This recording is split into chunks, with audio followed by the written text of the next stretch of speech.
Chers amis, bonjour. Nous sommes le lundi 3 octobre 2022. Il est 8h30. Quelques news de l'Arménie, de l'Artsakh et de la diaspora arménienne. Images terribles hier, choquantes, violentes. Des soldats arméniens, 6 à 8 soldats arméniens, liquidés par les forces azéries, les commandos azéris qui s'étaient emparés d'une position le 13 septembre. Voilà donc les images qui étaient diffusées sur les réseaux Telegram par les réseaux sociaux d'Azerbaïdjan ont été récupérées, authentifiées. Donc la représentante des droits de l'homme en Arménie est choquée. Toutes ces images sont transmises aux instances internationales afin que le monde bouge face à cette sauvagerie de ces images de soldats arméniens, prisonniers de guerre, liquidés par des soldats azéris. Bien sûr, qui va contre toutes les conventions, dont la Convention de Genève qui dit que logiquement, un soldat prisonnier doit être soigné, puis rendu au pays d'origine. Voilà. Là, l'Azerbaïdjan a liquidé carrément des soldats arméniens qui étaient pas menaçants, qui étaient arrêtés tout simplement. Donc des images terribles qui ont fait le tour du monde, le tour au moins de la diaspora arménienne, et on espère que les médias européens, les médias mondiaux s'en saisissent de ces éléments-là. En tout cas, nous, on fait le maximum pour faire écho. Voilà, il faut en parler, il faut diffuser ces images de la sauvagerie, de la barbarie azérie. Donc, je soutiens l'Arménie, donc de Corinne Azerbaïdjan, encore une fois. Plus que jamais, on a besoin de ça. Nous devons tous soutenir l'Arménie, et pas que les Arméniens, aussi les non-Arméniens, et surtout les non-Arméniens. Voilà mes amis, donc ces images-là, donc bien sûr, il y a eu des réactions politiques, des députés espagnols en France, partout, donc ça a réagi quand même, il faut le dire, mais avoir cette sauvagerie, réellement, ces commandos qui ont été créés par Aliyev, oui, pour terroriser la population des villages, des frontalières, des villages arméniens en Arménie, qui viennent donc dans nos montagnes, qui viennent dans nos collines et qui tuent nos soldats. Voilà donc des témoignages, vraiment une preuve. En plus, la vidéo est réalisée par des Azéris. On peut pas, ça peut pas, comment dirais-je, ce n'est pas de la propagande arménienne, c'est réellement des faits réels qu'il faut dénoncer.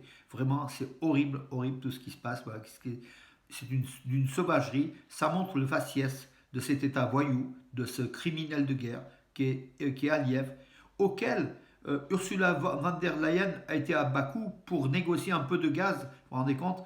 D'ailleurs, la tribune de Lelouch, donc sur Marianne, de cette semaine, est très parlante. Voilà, il dit, entre autres, on parle de l'Ukraine, tout ça, mais et les malheureux arméniens qui sont massacrés par les soldats azéris. Voilà donc voilà Lelouch qui a, alors lui c'est Pierre Lelouch, voilà, c'était un politique que vous connaissez. Donc voilà la situation en Arménie qu'il faut dénoncer, mes amis. Donc hier soir, donc tard dans la soirée, Ararat Mirzoyan, le ministre arménien des Affaires étrangères, a rencontré son homologue azéri. Bien sûr, il a parlé de ces violences qui sont inacceptables, mais qui ont été établies. Voilà, les pauvres soldats arméniens, 6 à 8 soldats arméniens ont été liquidés, tout simplement, donc, alors qu'ils étaient prisonniers. Ararat Mirzoyan en a parlé avec le Ceyhun Bayramov, le ministre des Affaires étrangères d'Azerbaïdjan. Et puis aussi, ils ont parlé de la situation à la frontière, de la délimitation frontalière, de beaucoup de choses. Mais bon, l'ambiance a priori était tendue, il faut quand même dire. L'Azerbaïdjan, État voyou, fait ces rencontres-là rien que pour dire à l'Europe et aux États-Unis que oui, il se passe quelque chose dans les négociations, mais derrière en sous-main, l'Azerbaïdjan agit.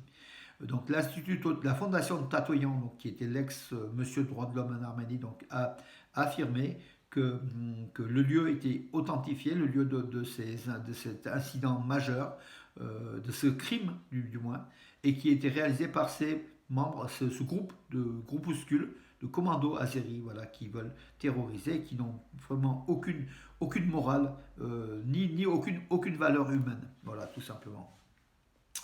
Alors, au sommet de Prague, donc dans le 6 et 7, donc Erdogan pourrait rencontrer Pachinian. Donc voilà, ceci dit, qu'est-ce qu'il pourra apporter de plus par rapport à ce que c'est? Voilà. Yerevan va recevoir d'ici le mois de décembre 165 nouveaux bus, donc qui vont compléter le réseau des bus de la capitale. C'est Raja Sarkisian, le maire d'Erevan, qui l'a déclaré. Voilà, ces bus vont arriver à Yerevan, vont résoudre le problème des transports en commun, donc d'Erevan, qui connaît quand même une croissance importante. Voilà, donc très très bonne chose pour la capitale arménienne. Sinon, la frontière arménienne était calme, hein, donc ce matin, donc comme hier, donc il n'y a pas eu vraiment. Enfin, les images des vidéos, c'était le 13 septembre, lors de l'agression massive de l'Azerbaïdjan sur sur la frontière arménienne, hein. D'ailleurs, enfin bon, vous pouvez voir sur les réseaux sociaux, la vidéo elle est quand même un peu difficile à voir. Donc voilà, donc un soldat azéri qui liquide les pauvres appelés arméniens démunis, et puis qui ne représentera pas vraiment un danger pour l'Azerbaïdjan, tout simplement. Voilà mes amis, écoutez, donc les infos étaient là, la frontière ça va, donc ça va pas bouger.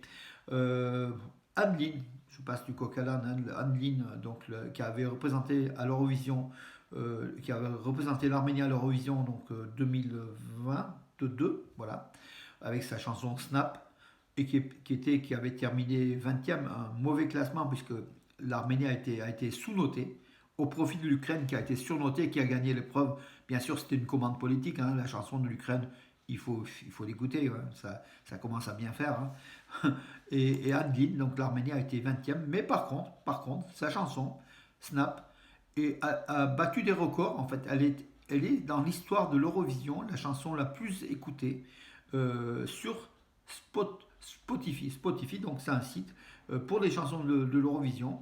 Et figurez-vous qu'elle a dépassé le groupe ABBA avec leur chanson Waterloo, qui est emblématique, hein, de l'Eurovision. Ben, l'Arménienne, donc Adeline, Rosaline, est devant. Elle est dans les 5 chansons les plus écoutées de l'histoire de l'Eurovision sur Spotify. Ça nous fait un petit plaisir, mais c'est vrai qu'au regard de l'actualité dramatique que je vous livre, ça n'a pas du tout la même valeur. Et puis l'entraîneur national, le sélectionneur national d'Arménie, l'Espagnol Joaquim Caparros, qui a fait ses adieux, parce qu'en fait il s'est séparé de la sélection après un accord avec la Fédération arménienne de football, suite aussi aux mauvais résultats de l'équipe d'Arménie. Caparros qui avait quand même réussi à faire de bons résultats aussi avec l'Arménie, dont la montée de l'Arménie dans le groupe, dans la Ligue B de la Ligue des Nations, Europe, voilà, zone Europe. Euh, donc Caparros qui a quitté l'Arménie, mais avant de quitter l'Arménie, il a quand même dit ce fut un honneur d'être l'entraîneur de l'équipe nationale d'Arménie. Caparros qui aime l'Arménie, qui aime les Arméniens, mais donc malheureusement, au niveau des derniers matchs, les résultats de l'équipe d'Arménie n'ont pas été à la hauteur, et donc Caparros a payé le prix, il le savait, donc voilà, mais par contre il quitte l'Arménie en de bons termes, avec tout plein de souvenirs, et puis surtout, donc, ce fut un honneur donc, d'être l'entraîneur de l'équipe nationale d'Arménie.